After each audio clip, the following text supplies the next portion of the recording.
चल छैया छैया छैया छैया चल छैया छैया छैया छैया छैया छैया छैया छैया चल छैया छैया छैया छैया चल छैया Chaiyya. Assalamualaikum warahmatullahi wabarakatuh. Selamat pagi teman-teman semua dimanapun saat ini Anda sedang berada. Jumpa lagi kita berjumpa dengan saya Arif RH dalam rekaman video iseng seperti biasanya.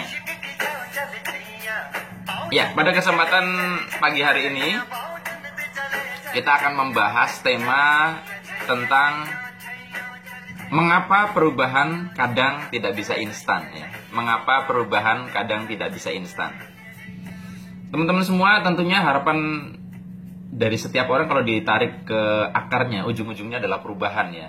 Perubahan itu berarti sesuatu yang kita anggap lebih baik ya. Misalnya lebih sehat ya, kalau misalkan kurus lebih gemuk ya. Kalau yang merasa kegemukan lebih kurus ya. Pokoknya lebih dianggap baik dari keadaan sekarang ya. Lebih ganteng, lebih cantik ya.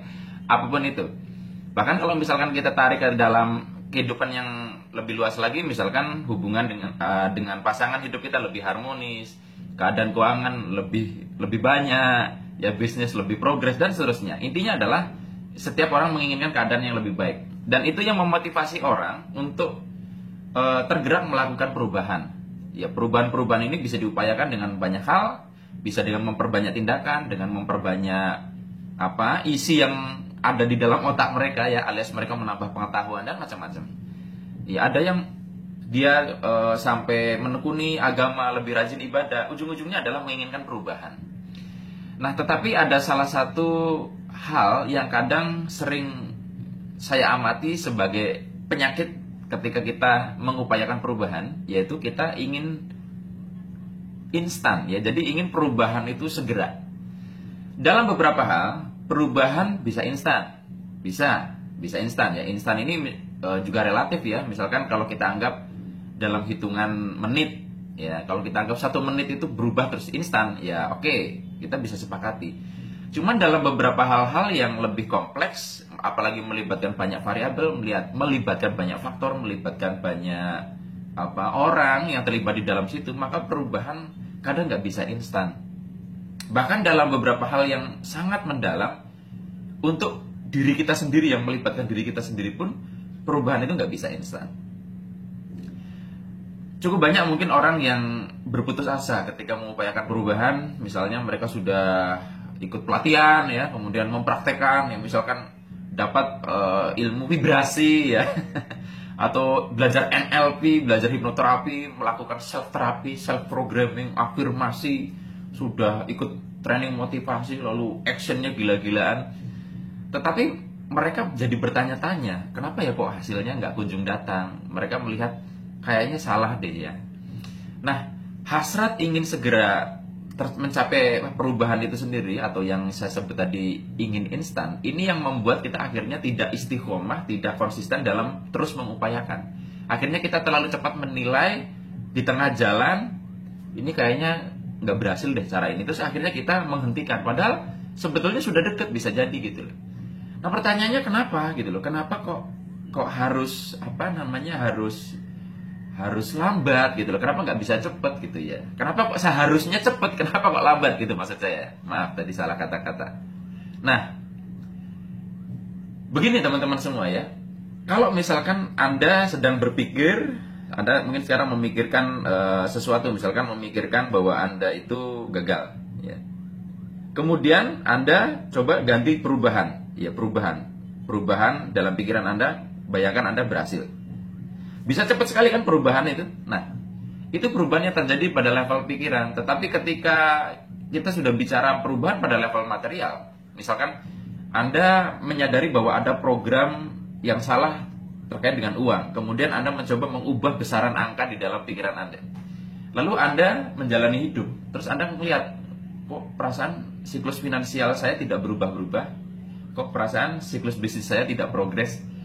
Nah, teman-teman semua sadari bahwa perubahan di level material ya, itu membutuhkan waktu. Beda sama perubahan hanya di level yang abstrak kayak di pikiran kita. Kalau perubahan dari level sudah sampai pada level material, berarti kan dari mind to muscle, ibaratnya dari pikiran itu sampai ke otot. Nah, Kalau misalkan kita mau mempelajari bagaimana proses terjadinya perubahan, ya, kita perlu belajar tentang biologi, contohnya tentang otak. Ternyata pada saat kita membangun satu pemikiran tertentu, ya, otak kita membangun satu jejaring, ya, satu rangkaian tertentu, sirkuit tertentu di sini, ya, berupa entah itu neuron atau istilahnya saraf gitu, sehingga itu jadi jembatan secara fisik sehingga program pikiran tertentu itu menjadi otomatis gitu, ya. Ada istilahnya neuroasosiasi atau gimana, saya lupa. Nah, itu kan bangunnya kan nggak sebentar, ya. Misalkan kita anggap bangunan sirkuit yang sudah kita bangun ini salah nih, salah.